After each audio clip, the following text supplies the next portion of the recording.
Hi guys, welcome back to my channel.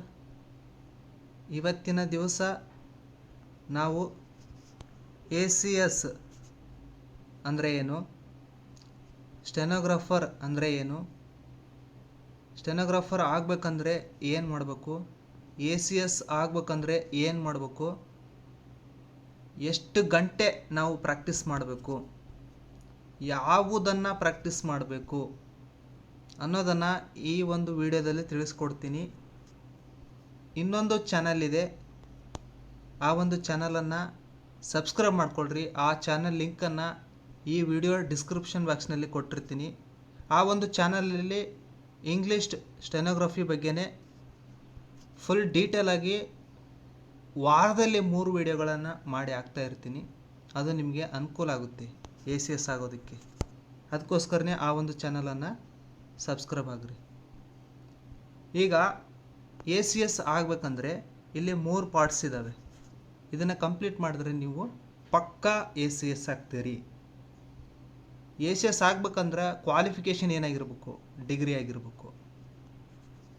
ಆಮೇಲೆ English short hand ಅಂದರೆ steno senior grade complete ಆಗಿರ್ಬೇಕು. Typing senior complete ಮಾಡಿರ್ಬೇಕು. Typing ಮತ್ತು ಸ್ಟೆನೋಗ್ರಫಿಯನ್ನು English ಸಬ್ಜೆಕ್ಟಲ್ಲಿ senior complete ಮಾಡ್ಕೊಂಡಿರ್ಬೇಕು. ಅವ್ರು ಮಾತ್ರ ಎಲಿಜಿಬಲ್ ಆಗ್ತಾರೆ. ಈಗ ACS ಆಗಬೇಕಂದ್ರೆ 3 ಪಾರ್ಟ್ಸ್ ಇದ್ದಾವೆ, ಒಂದೊಂದಾಗಿ ನೋಡ್ತಾ ಹೋಗೋಣ.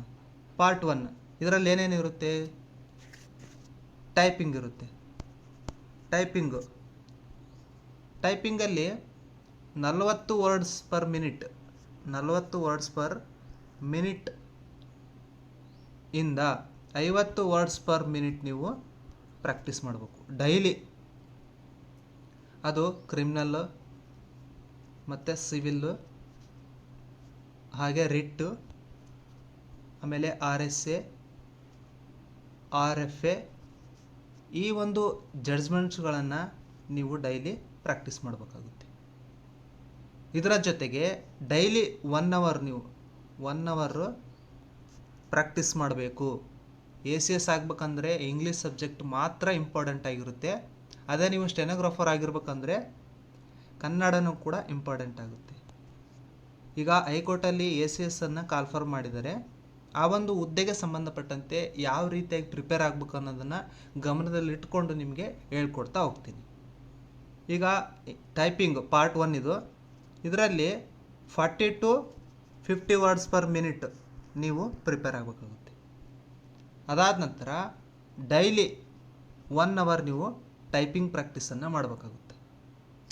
ನೆಕ್ಸ್ಟ್ ಥರ್ಡ್ 1 ಡಿಫಿಕಲ್ಟ್ ವರ್ಡ್ಸ್ ಏನಿರ್ತಾವಲ್ವ, ಆ ಒಂದು ವರ್ಡ್ಸನ್ನ ನೀವು ಪ್ರಾಕ್ಟೀಸ್ ಮಾಡಬೇಕು.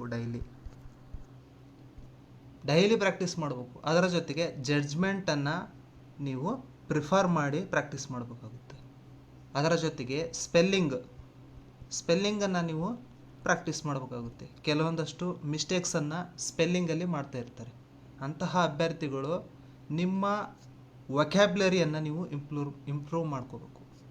ಏನು ಮಾಡಬೇಕು, ವೊಕ್ಯಾಬ್ಲರಿಯನ್ನು ನೀವು ಇಂಪ್ರೂವ್ ಮಾಡ್ಕೊಳ್ಬೇಕು.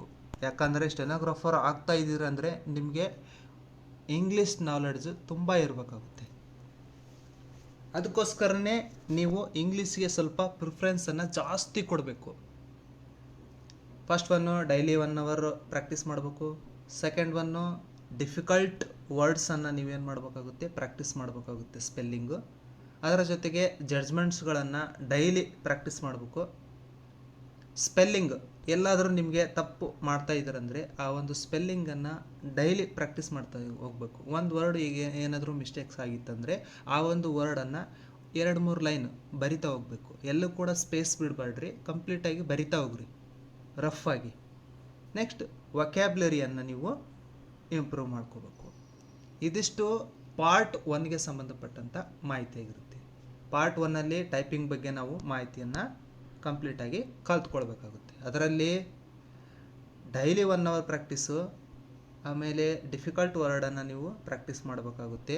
ಅದರ ಜೊತೆಗೆ ಜಡ್ಜ್ಮೆಂಟ್ಗಳನ್ನು ನೀವು ಪ್ರಾಕ್ಟೀಸ್ ಮಾಡಬೇಕಾಗುತ್ತೆ. ಸ್ಪೆಲ್ಲಿಂಗ್ಗಳನ್ನು ನೀವು ಕಂಪ್ಲೀಟಾಗಿ ಕಲ್ತ್ಕೊಳ್ಬೇಕಾಗುತ್ತೆ. ವೊಕ್ಯಾಬ್ಲರಿಯನ್ನು ನೀವು ಇಂಪ್ರೂವ್ ಮಾಡ್ಕೊಳ್ಬೇಕು. ಈಗ ಡೈಲಿ 40 to 50 ವರ್ಡ್ಸ್ ಪರ್ ಮಿನಿಟಲ್ಲಿ ನೀವು ಡಿಕ್ಟೇಷನ್ನ ತಗೊಂಡು ಅದನ್ನು ನೀವು ಟೈಪ್ ಮಾಡಬೇಕು. ಡಿಕ್ಟೇಷನ್ ಎಲ್ಲಿ ಸಿಗುತ್ತೆ? ನಾವೊಂದು ಚಾನಲ್ ಹೇಳ್ತಾ ಇದ್ದೀನಲ್ವ, ಆ ಒಂದು ಚಾನಲಲ್ಲಿ ನಿಮಗೆ ಡಿಕ್ಟೇಷನ್ಸ್ ಸಿಗ್ತಾ ಹೋಗುತ್ತೆ. 40 words per minute, 50 words per minute practice ಮಾಡಿದ್ರಂದರೆ ಡೆಫಿನೆಟ್ಲಿ ನೀವೇನು ಮಾಡ್ತೀರಿ, ಸೆಲೆಕ್ಷನ್ ಆಗ್ತೀರಿ. ನೆಕ್ಸ್ಟ್ ಪಾರ್ಟ್ 2ಗೆ ಹೋಗೋಣ. ಈಗ ಪಾರ್ಟ್ 2 ಅಲ್ಲಿ ಏನಿರುತ್ತೆ? ಸ್ಟೆನೋ ಬಗ್ಗೆ ಇರುತ್ತೆ, ಶಾರ್ಟ್ ಹ್ಯಾಂಡ್ ಇರುತ್ತೆ. ಶಾರ್ಟ್ ಹ್ಯಾಂಡಲ್ಲಿ ನೀವೇನು ಮಾಡಬೇಕಾಗುತ್ತೆ? ಮಿನಿಮಮ್ 110 to 120 ವರ್ಡ್ಸ್ ಪರ್ ಮಿನಿಟಲ್ಲಿ ನೀವು ಪ್ರಾಕ್ಟೀಸ್ ಮಾಡಬೇಕಾಗುತ್ತೆ. ಬಿಲೋ ಇದ್ದರೆ ನೀವು ಡೆಫಿನೆಟ್ಲಿ ಡಿಸ್ಕ್ವಾಲಿಫೈ ಆಗ್ತೀರಿ, ಯಾಕಂದರೆ ಸೆಲೆಕ್ಟ್ ಆಗೋದೇ ಇಲ್ಲ. 110 120 ವರ್ಡ್ಸ್ ಪರ್ ಮಿನಿಟಲ್ಲಿ ನಿಮ್ಮ ಸ್ಪೀಡು ಇರಬೇಕಾಗುತ್ತೆ. ಯಾವ ಥರ ಮಾಡಬೇಕು? ಡೈಲಿ ನೀವೇನು ಮಾಡಬೇಕಾಗುತ್ತೆ? 3 hours ಪ್ರಾಕ್ಟೀಸ್ ಮಾಡಬೇಕು. 3 hours ಪ್ರಾಕ್ಟೀಸ್ ಮಾಡಲೇಬೇಕು. ಅದರ ಜೊತೆಗೆ ವೊಕ್ಯಾಬ್ಲರಿಯನ್ನು ನೀವು ಇಂಪ್ರೂವ್ ಮಾಡ್ಕೊಳ್ಬೇಕು. ಕೆಲವೊಂದಷ್ಟು ಇಂಗ್ಲೀಷ್ ವರ್ಡ್ಗಳ ಅರ್ಥ ಗೊತ್ತಿರಲ್ಲ, ಆ ಒಂದು ವರ್ಡ್ಗಳನ್ನು ಬರ್ಕೊಂಡು ಅದರ ಅರ್ಥನೂ ಕೂಡ ನೀವೇನು ಮಾಡಬೇಕಾಗುತ್ತೆ? ತಿಳ್ಕೋಬೇಕಾಗುತ್ತೆ. ನೆಕ್ಸ್ಟ್ ನಿಮ್ಮ ಇಂಗ್ಲೀಷ್ ನಾಲೆಡ್ಜನ್ನು ನೀವು ಇಂಪ್ರೂವ್ ಮಾಡ್ಕೊಳ್ಬೇಕಾಗುತ್ತೆ. ಅದಾದ ನಂತರ ಡೈಲಿ ಡಿಕ್ಟೇಷನನ್ನು ತೊಗೊಳ್ಬೇಕು. ನೀವು ಮಿನಿಮಮ್ಮು 80 ವರ್ಡ್ಸ್ ಪರ್ ಮಿನಿಟಿಂದ ಸ್ಟಾರ್ಟ್ ಮಾಡಿರಿ. 80 ವರ್ಡ್ಸ್ ಪರ್ ಮಿನಿಟಿಂದ ಸ್ಟಾರ್ಟ್ ಮಾಡಿ 120 ವರ್ಡ್ಸ್ ಪರ್ ಮಿನಿಟಿಗೆ ನೀವು ಪ್ರಾಕ್ಟೀಸ್ ಮಾಡಬೇಕು. ಡೈಲಿ ಏರಿಕೆ ಕ್ರಮದಿಂದ ಹೋಗಬೇಕು.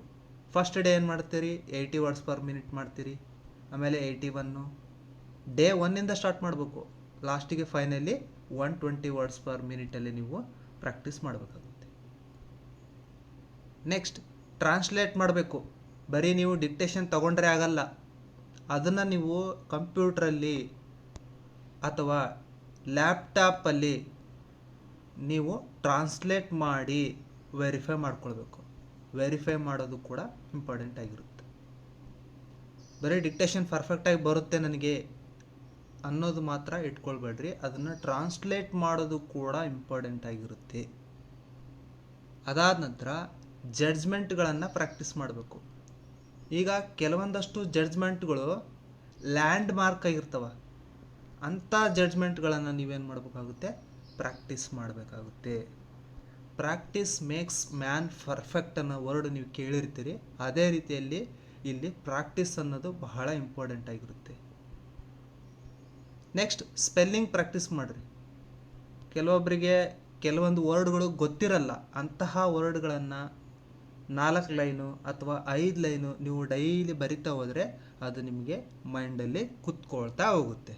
ಅದನ್ನು ಗಮನದಲ್ಲಿಟ್ಕೊಂಡು ಪ್ರಾಕ್ಟೀಸ್ ಮಾಡಬೇಕು. ಅದರ ಜೊತೆಗೆ ವೊಕ್ಯಾಬ್ಲರಿಯನ್ನು ನೀವು ಇಂಪ್ರೂವ್ ಮಾಡ್ಕೊಳ್ಬೇಕು. ಎವ್ರಿ ಡೇ ಒಂದು 20 ವರ್ಡ್ಸ್ ಕಲಿತಾ ಹೋಗ್ರಿ. 20 ವರ್ಡ್ಸ್ ನೀವು ಡೈಲಿ ಕಲಿತಾ ಹೋದರೆ ವೊಕ್ಯಾಬ್ಲರಿ ಇಂಪ್ರೂವ್ ಆಗ್ತಾ ಹೋಗುತ್ತೆ. ಇಂಗ್ಲೀಷಲ್ಲಿರೋದನ್ನು ಕನ್ನಡದಲ್ಲಿ ಸ್ವಲ್ಪ ಪ್ರಾಕ್ಟೀಸ್ ಮಾಡ್ತಾ ಹೋಗ್ರಿ. ಅದರ ಅರ್ಥ, ಈಗ ಒಂದು ಪದ ಇರುತ್ತೆ, ಆ ಒಂದು ಪದದ ಅರ್ಥವನ್ನು ನೀವು ಕನ್ನಡದಲ್ಲಿ ಕಲಿತಾ ಹೋಗ್ಬೇಕು. ನೆಕ್ಸ್ಟ್ ಕಾನ್ಫಿಡೆನ್ಸ್ ಇರಬೇಕು. ಫಸ್ಟ್ ಕಾನ್ಫಿಡೆನ್ಸ್ ಇಲ್ಲ ಅಂದರೆ ನೀವು ಯಾವ ಎಕ್ಸಾಮ್ ಕೂಡ ಪಾಸ್ ಮಾಡೋಕ್ಕಾಗಲ್ಲ. ಈವನ್ ಸ್ಕಿಲ್ ಟೆಸ್ಟ್ನು ಕೂಡ ಪಾಸ್ ಮಾಡೋಕ್ಕಾಗಲ್ಲ. ಕಾನ್ಫಿಡೆನ್ಸ್ ಇರಲೇಬೇಕು. ಕಾನ್ಫಿಡೆನ್ಸ್ ಇಟ್ಕೊಂಡು ನೀವು ಇದೆಲ್ಲ ನಾ ಏನೇನೆಲ್ಲ ಹೇಳಿದ್ದೀನಿ ಅವೆಲ್ಲ ಅಂಶಗಳನ್ನು ನೀವು ಪ್ರಾಕ್ಟೀಸ್ ಮಾಡ್ತಾ ಹೋಗ್ಬೇಕು. ಡೈಲಿ ಟೈಪಿಂಗನ್ನು 1 hour ಪ್ರಾಕ್ಟೀಸ್ ಮಾಡಿರಿ. ಸ್ಟೆನೋನ 3 hours ಪ್ರಾಕ್ಟೀಸ್ ಮಾಡಿರಿ. ಡೈಲಿ ಒಂದು 4 hours ನೀವು ಟೈಮನ್ನು ಸ್ಪೆಂಡ್ ಮಾಡಿದರೆ ಡೆಫಿನೆಟ್ಲಿ ನೀವು ನೌಕರಿಯನ್ನು ಪಡ್ಕೊಳ್ಬೋದು. ಈಗ ACSಗೆ ಇಂಗ್ಲೀಷ್ ಒಂದೇ ಬೇಕಾಗಿರೋದ್ರಿಂದ ಈಗ ಇಂಗ್ಲೀಷ್ ಸಬ್ಜೆಕ್ಟಲ್ಲಿ ನೀವೇನು ಮಾಡಬೇಕಾಗುತ್ತೆ? ಡೆಪ್ತಾಗಿ ಪ್ರಿಪೇರ್ ಆಗಬೇಕಾಗುತ್ತೆ. ನೀವು ಪ್ರಿಪೇರ್ ಮಾಡಿದಾಗಲೇ ನಿಮ್ಮ ಸಕ್ಸಸ್ ಕಾಣೋದಕ್ಕೆ ಸಾಧ್ಯ ಆಗುತ್ತೆ. Next part 3. ಈ ಒಂದು ಪಾರ್ಟ್ 3ಯಲ್ಲಿ ಇಂಟರ್ವ್ಯೂ ಬಗ್ಗೆ ಇರುತ್ತೆ. ಈ ಪಾರ್ಟ್ 3ನ ಇನ್ನೊಂದು ವಿಡಿಯೋದಲ್ಲಿ ನಾನು ಮಾಡಿ ಹಾಕ್ತೀನಿ. ಆಗ ನೀವು ಅದನ್ನು ಪ್ರಿಪೇರ್ ಆಗ್ಬೋದು. ಫಸ್ಟ್ ಇವಾಗ ಏನು ಮಾಡಿರಿ, ಟೈಪಿಂಗು ಮತ್ತು ಸ್ಟೆನೋಗ್ರಫಿಯನ್ನು ಪರ್ಫೆಕ್ಟಾಗಿ ಕಲ್ತ್ಕೊಂಡು ಬಿಡ್ರಿ. ಅದಾದಮೇಲೆ ಪಾರ್ಟ್ 3 ಬಗ್ಗೆ ಡಿಸ್ಕಷನನ್ನು ಮಾಡ್ತಾ ಹೋಗೋಣ. ನಾನು ಇನ್ನೊಂದು ಚಾನಲನ್ನು ಕ್ರಿಯೇಟ್ ಮಾಡಿದ್ದೀನಿ. ಆ ಒಂದು ಚಾನಲನ್ನು ನೀವು ಸಬ್ಸ್ಕ್ರೈಬ್ ಆಗಿರಿ. ಸಬ್ಸ್ಕ್ರೈಬ್ ಆಗೋದ್ರಿಂದ ಆ ಒಂದು ಚಾನಲಲ್ಲಿ ಹಲವಾರು ಟಿಪ್ಸ್ಗಳನ್ನು ನಾನು ಕೊಡ್ತಾ ಹೋಗ್ತೀನಿ. ಮತ್ತು ಕೆಲವೊಂದಷ್ಟು ವರ್ಡ್ಸ್ಗಳು ಅದನ್ನು ಯಾವ ಥರ ನಾವು ಸ್ಟೆನೋಗ್ರಫಿಯಲ್ಲಿ ಬರ್ಕೊಳ್ಬೇಕು ಅನ್ನೋದನ್ನು ಕೂಡ ಆ ಒಂದು ಚಾನಲಲ್ಲಿ ಪ್ರತಿದಿನ ಅಥವಾ ವಾರದಲ್ಲಿ 3 ವಿಡಿಯೋಗಳನ್ನು ಮಾಡಿ ಹಾಕ್ತಾ ಹೋಗ್ತೀನಿ. ಅದರಿಂದ ನೀವು ಪ್ರಾಕ್ಟೀಸ್ ಮಾಡಿ ಬೇಗ ವರ್ಡ್ಗಳನ್ನು ನೀವು ಕಲ್ತ್ಕೊಳ್ಬೋದು. ಆ ಒಂದು ವಿಡಿಯೋ ಅಥವಾ ಆ ಒಂದು ಚಾನಲ್ ಲಿಂಕನ್ನು ಈ ವಿಡಿಯೋ ಡಿಸ್ಕ್ರಿಪ್ಷನ್ ಬಾಕ್ಸ್ನಲ್ಲಿ ಕೊಟ್ಟಿರ್ತೀನಿ. ಎಲ್ಲರೂ ಕೂಡ ಆ ಒಂದು ಚಾನಲನ್ನು ಸಬ್ಸ್ಕ್ರೈಬ್ ಆಗಿರಿ. ನೀವು ಸಬ್ಸ್ಕ್ರೈಬ್ ಆಗೋದ್ರಿಂದ ಏನು ಕಳ್ಕೊಳ್ಳೋದಿಲ್ಲ, ಬಟ್ ಪ್ರಾಫಿಟ್ ಅಂತೂ ನಿಮಗೆ ತುಂಬ ಇದೆ. ಏನಾದರೂ ಒಂದು ಹೊಸದಾಗಿ ನೀವು ಕಲಿತಾ ಹೋಗ್ತೀರಿ. ಅದಕ್ಕೋಸ್ಕರನೇ ಆ ಒಂದು ಚಾನಲನ್ನು ಸಬ್ಸ್ಕ್ರೈಬ್ ಆಗಿರಿ. ಈ ಅಸಿಸ್ಟೆಂಟ್ ಕೋರ್ಟ್ ಸೆಕ್ರೆಟರಿಗೆ ಸಂಬಂಧಪಟ್ಟಂತೆ PDF ನಮ್ಮ ಹತ್ರ ಸಿಗ್ತವೆ. ಆ ಒಂದು PDF ಟೆಲಿಗ್ರಾಮ್ ಚಾನಲಲ್ಲಿ ಹಾಗೆ ವಾಟ್ಸಪ್ಪಲ್ಲಿ ಮೆಸೇಜ್ ಹಾಕಿ ನೀವೇನು ಮಾಡ್ಬೋದು, ಪಡ್ಕೊಳ್ಬೋದು. ಅದರಲ್ಲಿ ಏನೇನು ಇರುತ್ತಂತಂದರೆ, first criminal, civil, RSA, RFA, ಹಾಗೆ ಪ್ಯಾಸೇಜ್, ಆಮೇಲೆ ಶಾರ್ಟ್ಕಟ್ಟು, ಆಮೇಲೆ ಫ್ರೇಸಸ್, ಆಮೇಲೆ ವರ್ಡ್ಸ್ಗಳು, ಡಿಫಿಕಲ್ಟ್ ವರ್ಡ್ಸ್ಗಳ ಬಗ್ಗೆ PDF ಅವೈಲಬಲ್ ಇದೆ. ಯಾರಾದರೂ ನಿಮಗೆ ಬೇಕು ಅಂತಂದೇಳಿ ಅನಿಸಿದರೆ ನೀವೇನು ಮಾಡಿರಿ, ಟೆಲಿಗ್ರಾಮ್ ಚಾನಲ್ಲು ಮತ್ತು ವಾಟ್ಸಪ್ಪಲ್ಲಿ ನೀವೇನು ಮಾಡಿರಿ, ಚಾಟ್ ಮಾಡಿ ನೀವು PDF ಪಡ್ಕೊಳ್ಬೋದು. ಆ ಒಂದು PDF ಪಡ್ಕೊಂಡು ಅದರಿಂದ ನೀವು ಪ್ರಾಕ್ಟೀಸನ್ನು ಮಾಡಿಕೊಂಡು ನೀವು ಸ್ಕಿಲ್ ಟೆಸ್ಟ್ಗೆ ಹೋಗ್ಬೇಕಾಗುತ್ತೆ. ಈ ಒಂದು ವಾಟ್ಸಪ್ ಲಿಂಕು ಮತ್ತು ಟೆಲಿಗ್ರಾಮ್ ಚಾನಲ್ ಲಿಂಕನ್ನು ಈ ವಿಡಿಯೋ ಡಿಸ್ಕ್ರಿಪ್ಷನ್ ಬಾಕ್ಸ್ನಲ್ಲಿ ಕೊಟ್ಟಿರ್ತೀನಿ. ಎಲ್ಲರೂ ಕೂಡ ಜಾಯ್ನ್ ಆಗಿರಿ. ಸ್ಟೆನೋಗ್ರಫಿಗೆ ಸಂಬಂಧಪಟ್ಟಂತೆ PDF ಪಡ್ಕೊಳ್ಬೋದು. ಹಾಗೆ ಶಾರ್ಟ್ ಹ್ಯಾಂಡ್ ಬಗ್ಗೆ ಇನ್ನೊಂದು ಚಾನಲ್ ಇದೆ.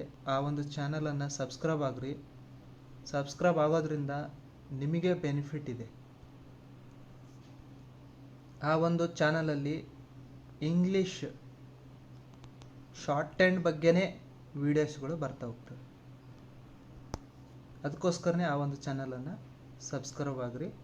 ಹಾಗೆ ಆ ಚಾನಲ್ ಲಿಂಕನ್ನು ಈ ವಿಡಿಯೋ ಡಿಸ್ಕ್ರಿಪ್ಷನ್ ಬಾಕ್ಸ್ನಲ್ಲಿ ಕೊಟ್ಟಿರ್ತೀನಿ. ಹಾಗೆ ಈ ಒಂದು ವಿಡಿಯೋವನ್ನು ನಿಮ್ಮ ಸ್ನೇಹಿತರಿಗೆ ಅಥವಾ ನಿಮ್ಮ ಫ್ಯಾಮ್ಲಿಯವರಿಗೆ ಶೇರ್ ಮಾಡಿರಿ, ಲೈಕ್ ಮಾಡಿರಿ.